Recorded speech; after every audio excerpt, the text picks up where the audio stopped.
जैसे पानी में नारीच,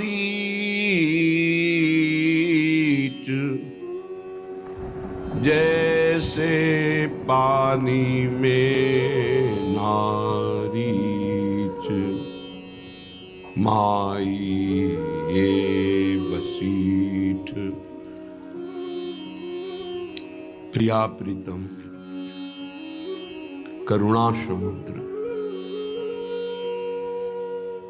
इनकी कृपा से ही इनका स्मरण, चिंतन, सेवन, बंधन आदि आदि,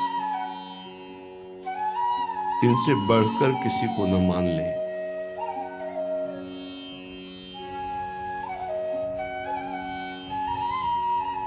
कहीं कोई प्राणनाथ श्यामालू से बढ़कर या वस्तु, स्थान, व्यक्ति, पद बड़ा दुर्भाग्य होगा।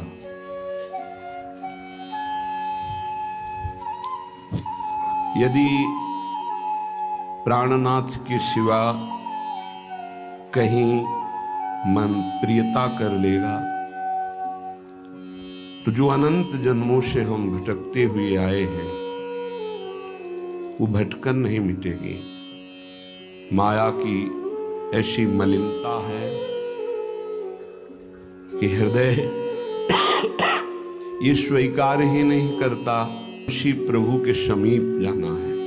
ऐसा हो ही नहीं पाता।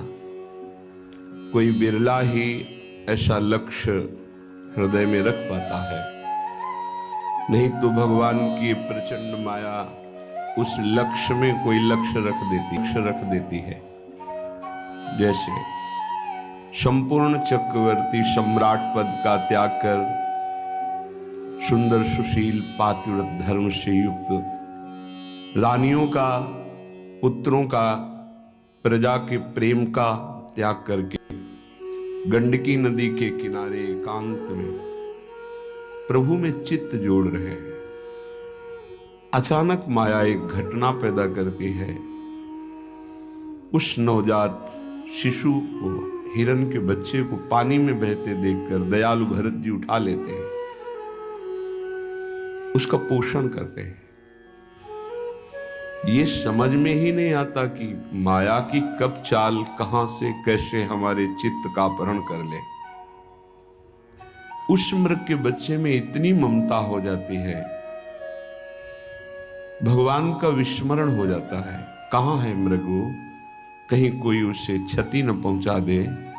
गोद में लिए अपने कांधे पे रखे हरी हरी घास तोड़कर उसको पवाना, उसको आलिंगन करना, हृदय से लगाना, मानो जो गृहस्थी का राग त्याग करके वीत राग बने थे, जो वीत राग होने में हृदय की दाह थी, वो हिरण के बच्चे से मिट रहे हैं। यही दाह भगवत प्राप्ति कराती है। ये कोई बिरला समझ पाता है। नहीं, उस दाह को मिटाने के लिए वो कुछ न कुछ, और जहां वो मिटी तो वो खुद मिट जाता है, उसकी साधना मिट जाती है। ये सूक्ष्म विषय है, ये अनुभवगम्य विषय है। जब कोई उपासक भगवत मार्ग में चलता है तो उसके हृदय में आग पैदा होती है। वो हर विषय को सहता है, हृदय जलता है।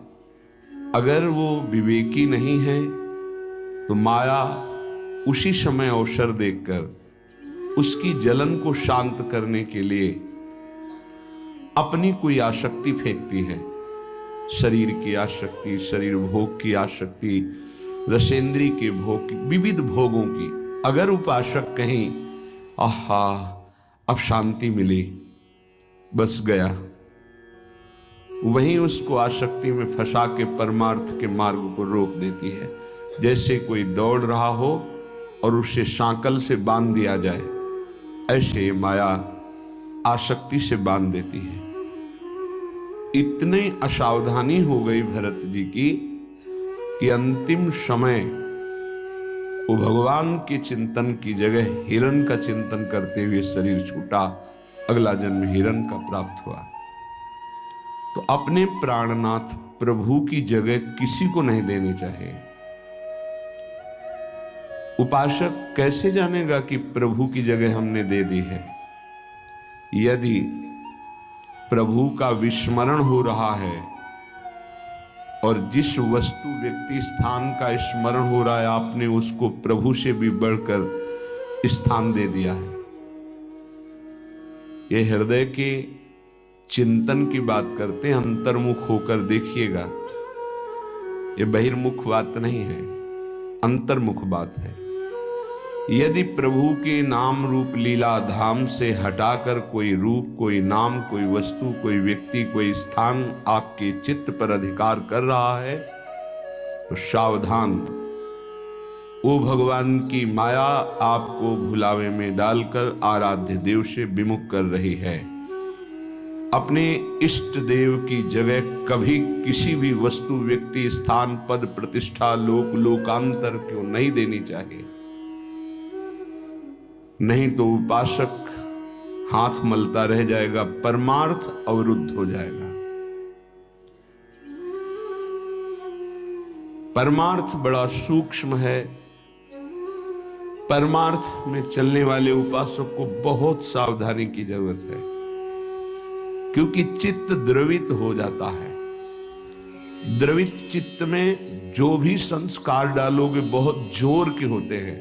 जैसे मोम को पिघला दिया जाए, फिर उसमें जो छाप लगाई जाए वो बहुत जोर की लग जाएगी। चढ़ के मैन तुरंग पर चलिबो पावक माही, प्रेम पंथ अति कठिन है सबको निबहत नाही।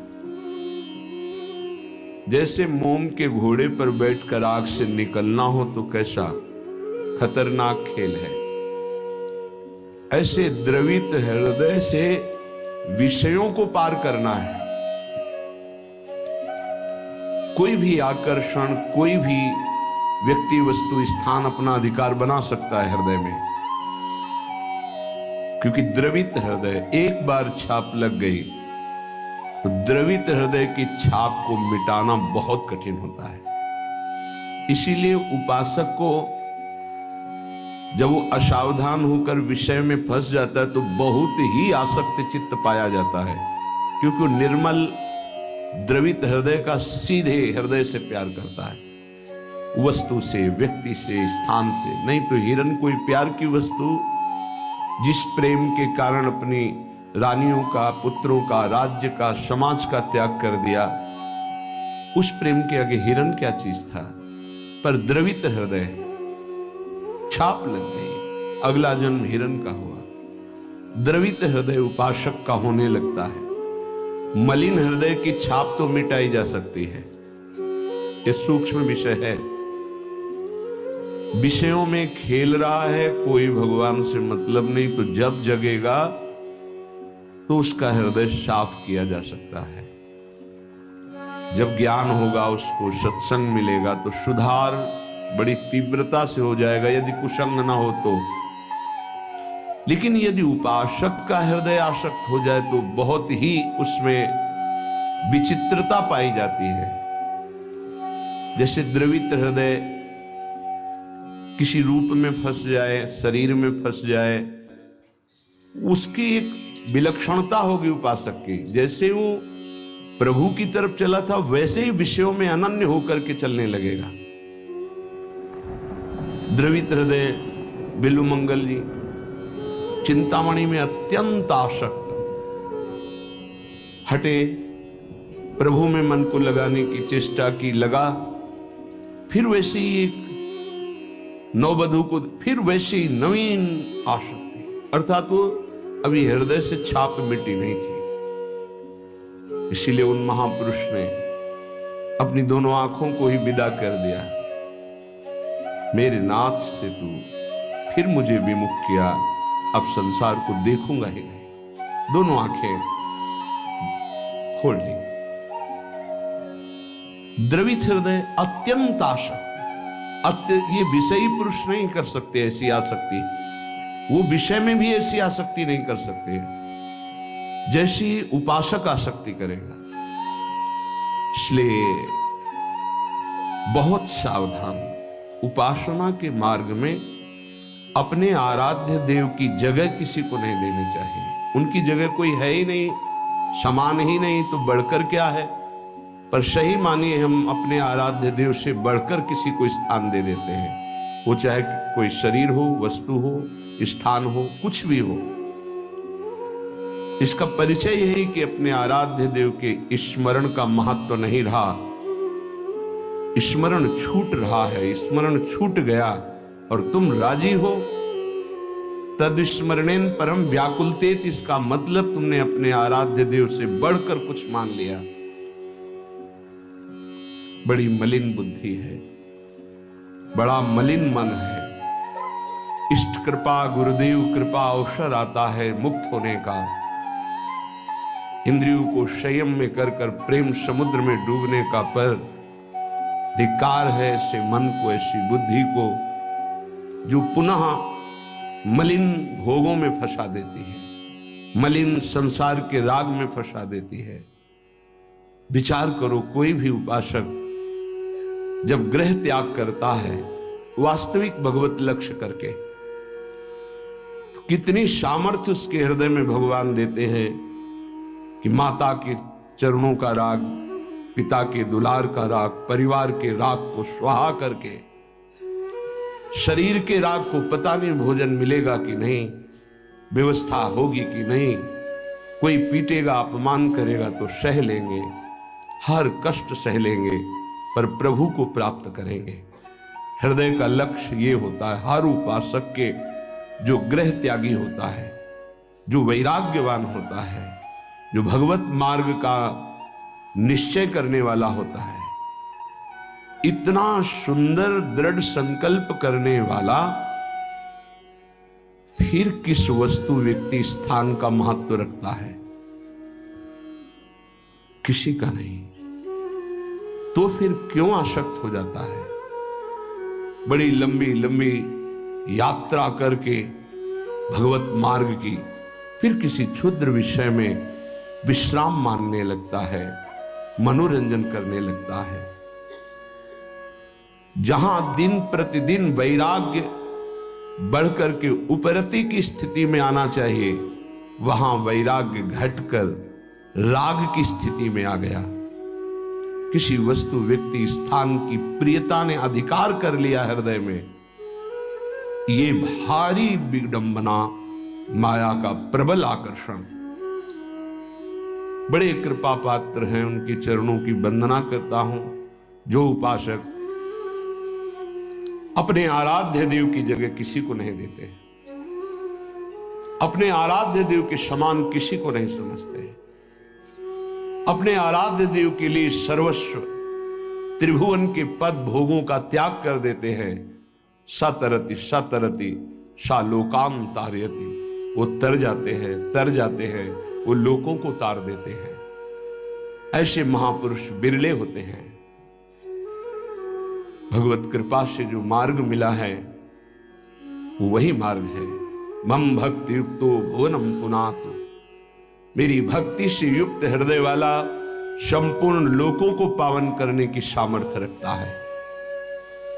चूक अपने लोगों से अब ये नहीं होनी चाहिए कि आराध्य देव की जगह किसी को दे दें। इसे बैठा लीजिए हृदय में।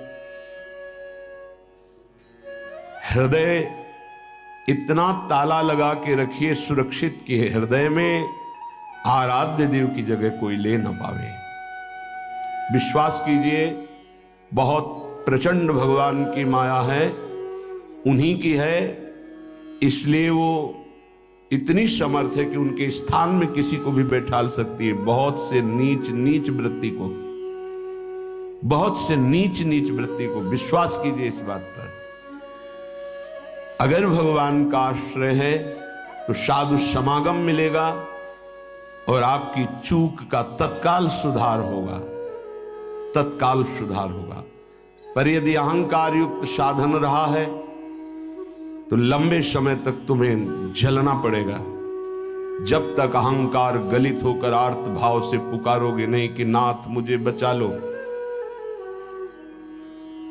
तब तक ये माया पछाड़ती रहेगी। ये हम पढ़ी लिखी बात नहीं कह रहे, ये संतों के हृदय की बात कह रहे हैं,